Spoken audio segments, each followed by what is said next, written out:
Would you like to see a fourth Rugrats movie? I don't know. I didn't know that was three. What's next? Were there three Rugrats movies? Thornberries. What? Are we moving on? Please. I read on the internet that there might be a possibility for a Lethal Weapon 5. So, is Warner Brothers going to release a new Lethal Weapon movie with Mel Gibson and Danny Glover in the leading roles? I certainly hope so. I can't wait to see Mel Gibson again. What about you, Campia? The only thing that can make your show better is alcohol. With that, I'm working on the AMC Movie Talk drinking game. Here are a few rules. Take a drink if the topic discussed is about a remake or a sequel. Check. Take a shot if the female host isn't the same from the day before. Check. Take a drink when Schnapp says 100% buy. Yeah, not on today, but No. I guarantee it would have been a check if he was here. Also, when Campia demands you subscribe to the YouTube channel. That's coming. And when Amy Rose raises her hands up for no apparent reason. I don't feel like I've done that too much today. How drunk would you get if you played this game, you guys? We would get significantly inebriated. I'm wasted now. I love that email. That's actually really That's funny. If any of you guys have any more rules you think would be good to add to that, please, by all means, send them in and put in the subject line when you write to amcmovietalk@gmail.com. Put in the subject line "new drinking game." Michael, that's pretty funny. And that's being great. a whiskey girl, I'm down with that. So great idea. And by the way, this is passion. When I get really into it, this is passion. So let's get drunk, apparently. All right. But I wanted to get your thoughts on which trilogy you think is better. The Dark Knight trilogy by Christopher Nolan or the original Star Wars trilogy. Let the debate begin. Wow, this is one of those things in politics that they call handing you the knife, because no answer you give is going to keep you from getting murdered. So let me. But I never care about saying what's popular. I'm always just going to tell you what I actually think. Everybody knows I had issues with The Dark Knight Rises, but I still like the film. I still like The Dark Knight Rises. The Dark Knight, the second film of the trilogy, is awesome. Batman Begins is awesome. Overall, it's a great trilogy. But come on. Star Wars is the trilogy. When people say just the word trilogy, the first thing that comes to mind is Star Wars, the original trilogy. And if you want to look at influence, look, the Batman films were great, but they haven't changed the way films are made. They haven't even changed the way its own genre was made, because, you know, Marvel came out with Avengers, just did it the comic book way as opposed to changing the way they did things because of the success of The Dark Knight. Star Wars, in almost every facet of filmmaking, changed the way Hollywood worked. It changed the way films were made. It changed the whole sci-fi genre.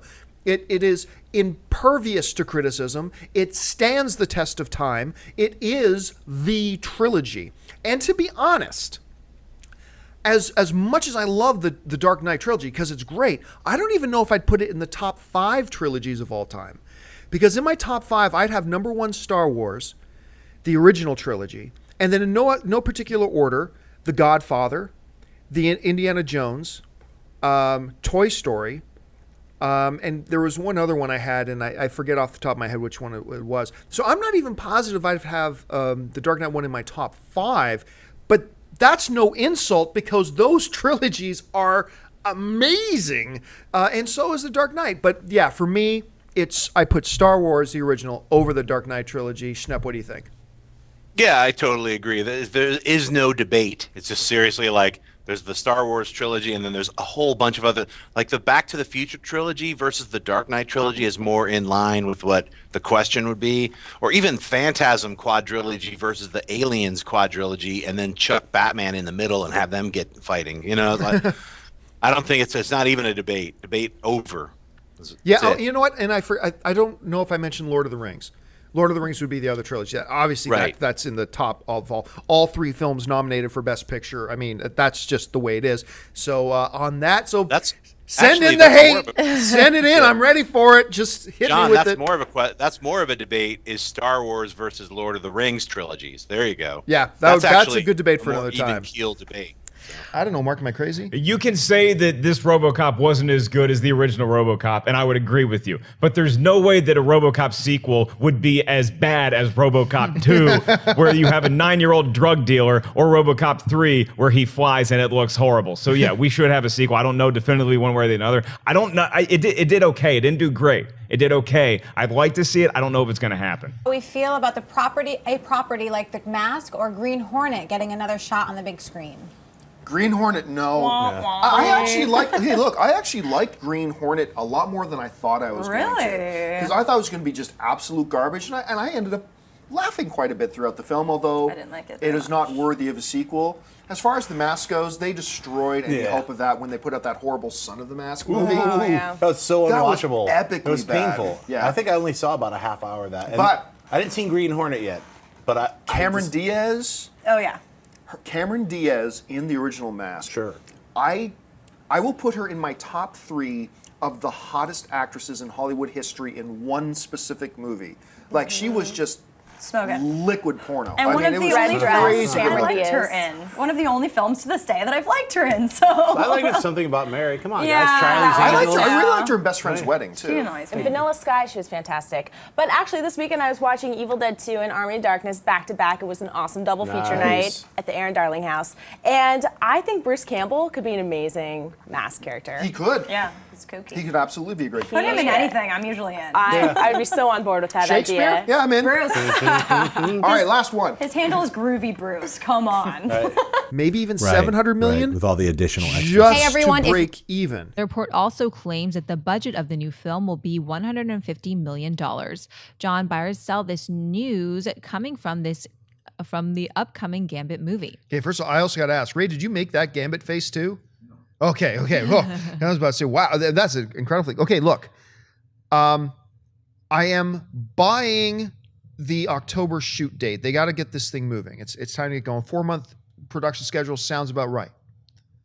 Why does this movie need $150 million? Look, I'm sorry to go off on a tangent because we're supposed to be talking, but this is mind-blowing. This is stupid. You know, a lot of us film fans, we're often asking, why are movie tickets now today $10 or $9.50 or $11 when they used to be $4 and $5? Want to know why? Because these freaking studios don't know how to spend money. They're spending, every movie now seems you got to start at $100 million and you go up. Look, they're making Deadpool for what, 30 or 40? Yeah. Why does a Gambit need to be $150 million? You want to know why ticket prices going up? Is because these studios keeps throwing more and more and more money that they don't need to. Look at District 9. Look at Deadpool. Look at the first couple of Hellboy films. You don't need to spend north of $90 million to make a visually beautiful, action-packed, enjoyable, fun film. Why? Why does this is Channing, who also happens to be a producer on this, for all I know, he has nothing to do with this, but what is he demanding, like a $30 million payday? Not worth it. So I sell the budget. I can't wait for the movie. But why does a Gambit movie have to be $150 million? Anyway, I sell. The story claims that an individual close to the project said that Tatum's reps are still in active discussions with the studio, but have acknowledged that something is up. The situation is a confusing one, considering that just a few weeks ago, Tatum was at the San Diego Comic-Con promoting the upcoming project for Fox. John, do you believe this story? And if so, what do you think will come of it? Okay, well, before anything else, and you knew I had to talk about this today, I first found out about this story yesterday because of several, even really good, like normally very, very solid websites, ran the headline that I saw, Channing Tatum exits Gambit. And there's another reputable, Channing Tatum leaves Gambit. And everybody's tweeting me, did you hear that Channing Tatum left Gambit? And all these sites are quoting The Wrap. And The Wrap is saying that Channing Tatum has left. Well, then I went and read the article at The Wrap. And it said no such thing. It said that things are in trouble. He may leave. They're in active negotiations. They're talking through it. They're trying to work things out. So for everybody who's tweeting me, asking me, hey, is it true that Channing Tatum has left Gambit? No, it's not true. He has not left Gambit. But apparently, something is up, though. And it does raise the question of what the hell happened?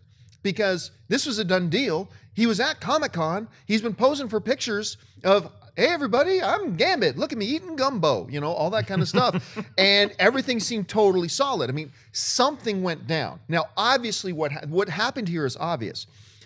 the Fox studio executives yesterday were watching Collider Movie Talk. Yeah. And they heard us talking. We were questioning the $150 million budget. And they went, you know what?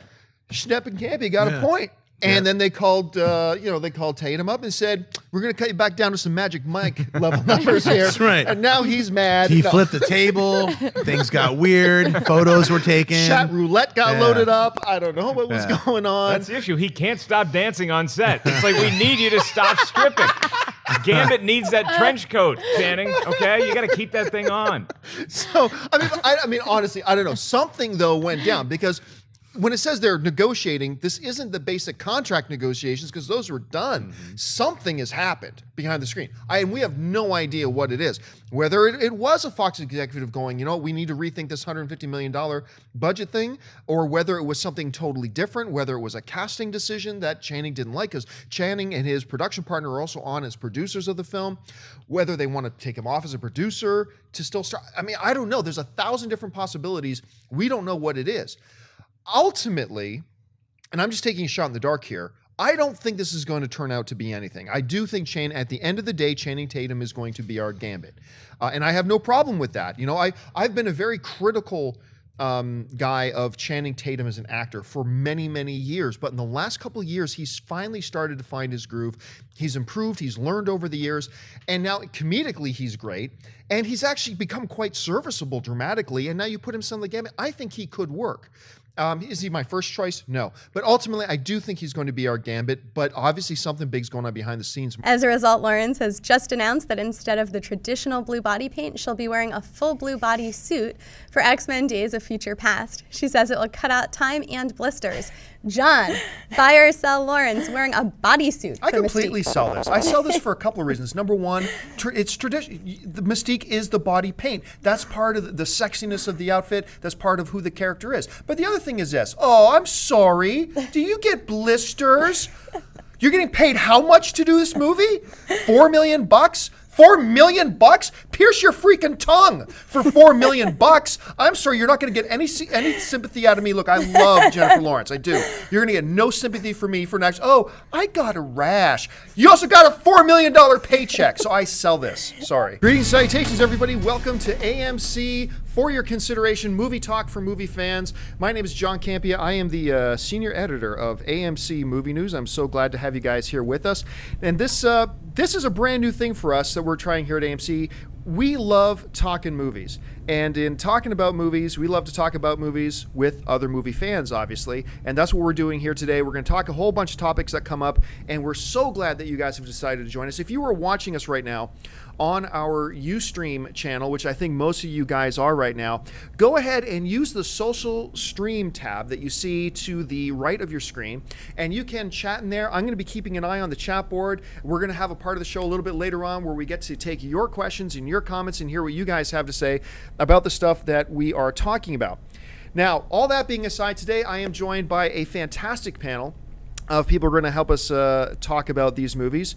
First of all, sitting over there, well, actually, they're all sitting over there. She is the West Coast editor of Movieline.com. She is just a fabulous, wonderful person. You can find her on Twitter at Jen Yamato. She is Miss Jen Yamato. Jen, how you doing?